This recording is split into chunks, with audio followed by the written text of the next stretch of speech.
Hi everyone.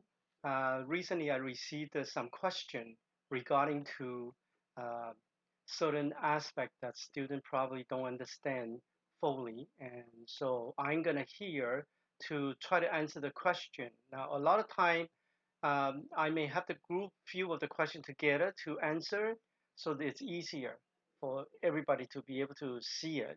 Okay, and certain question might be a little bit more difficult to answer, so it may take a little bit longer. Okay.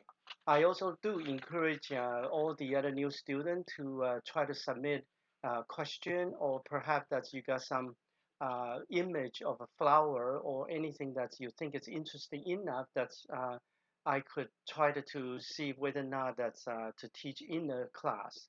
Okay.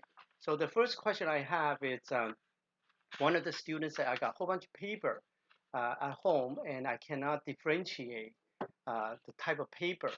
Okay, so my best answer is first thing is if you see paper that's a ragged on the edge here.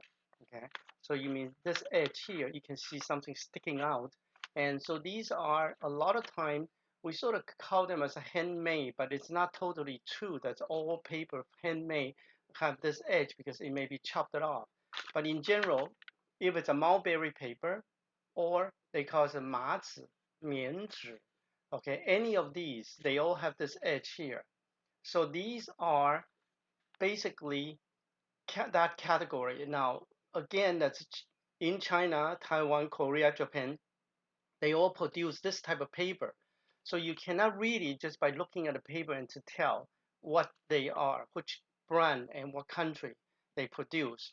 So, my best way is, try your best to label them as soon as you buy them. Okay. Now, when it comes to shrimp paper, that's even more worse. And the reason it's worse is because once you have the shrimp paper and you don't have the name of it, then it is extremely difficult to tell where are they produced. But my experience between China shrimp paper and Taiwan shrimp paper is you can take that shrimp paper and you flap them like this, and then you can hear that noise. The one from Taiwan tend to be very soft, gentle, but the one from China tend to be more crispy, the sound. So these are some of the ways that I can tell whether or not it's from China or Taiwan. Now, for you guys, the best way is actually we're looking for shrimp paper that will give you the dark ink that's retain the dark tone. Okay. So of course you can't take it, concentrated black and just dip it in there because that way you cannot probably tell the difference.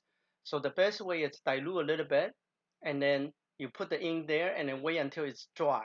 And then you compare the ink to see how dark they are. So the darker they can retain, the better it is. Now, the other thing is like also how it's spread. If it's spread evenly, those are the better paper. Okay. So this is to answer you that's regarding to the paper. Now, the other question now, some student ask me about color.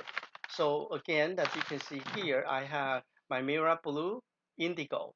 Now, I favor the Mimira Blue over all the other brand is because this indigo color came the closest to the Chinese indigo, which is called Hua Qing. Okay, so they came the closest in color-wise comparison. So that's why I choose this one. Now, I also have two more different brands that I do use quite often, and the one that's a lot of time I choose Mimira Blue, and no, the other one is Mimira Blue, and this is M Graham. So M Graham because they have honey in there, so the tube do not get dry up. So I can use this tube for a long, long time, and without worry that the whole tube got dry up. That's why I use them. Okay. So the other thing is like again that sometimes we paint flower, we have a special color such as opera, which is a very, very intense uh, pink color. And in fact, it's almost fluorescent like. So that's why I choose this particular one here. And this is Mission Magello.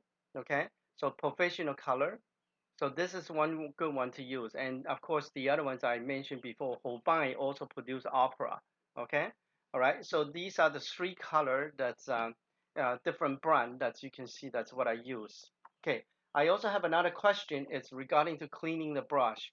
Of course, it's not realistic for you to every class, every time you finish your lesson, then you just clean your brush with detergent. But some people may decided this is what you're gonna do. So what happened is I myself, after I waited for a while, if I find that the brush is very dirty, then I'll take a little bit of a detergent like this, hand soap, and then basically you just, like clean it like this. And you can see some of the pink started coming out here. So this is the best way. Okay. Now, then afterwards you clean it with water and then your brush will be clean. Now, I have something that's interesting here that's not everybody can purchase this. And, the best way is if you still see it, it's called Pink Solution. And they're very gentle. They are, uh, everything is from organic, so it's not harmful to environment. And again, this is a little bit special because if you have any stain, this pink solution is after you mix with water, then you can actually get rid of the stain. Versus detergent, sometimes detergent will not be able to get rid of the stain. So you can see here already have a lot of pink. And generally speaking, if I use a pink solution, after I rub like this, I'll leave it for 5 minutes. It would remove the stain. Okay, so then I'll clean it with water. Okay, so here, this is what happened, and here's the one that's got a little bit of ink here. So since this left over here, pink solution, if I keep on stirring, you can see the ink is coming out. Okay, so this is how, yeah, you can see this one is really fast. Okay, it's already turned white. Okay, so again, I'm gonna clean it with clean water, and you can see immediately it's clean already. Okay, the pink one haven't totally got rid of yet, but again, some of our color we use are stained, so it be expected your brush would change the color as you paint. Okay, I think that's all the question that's I got so far. So I do encourage a student to sometimes do, you guys run into any of those strange question, you can always, send it to me so that I can try my best to answer you. Okay, thank you.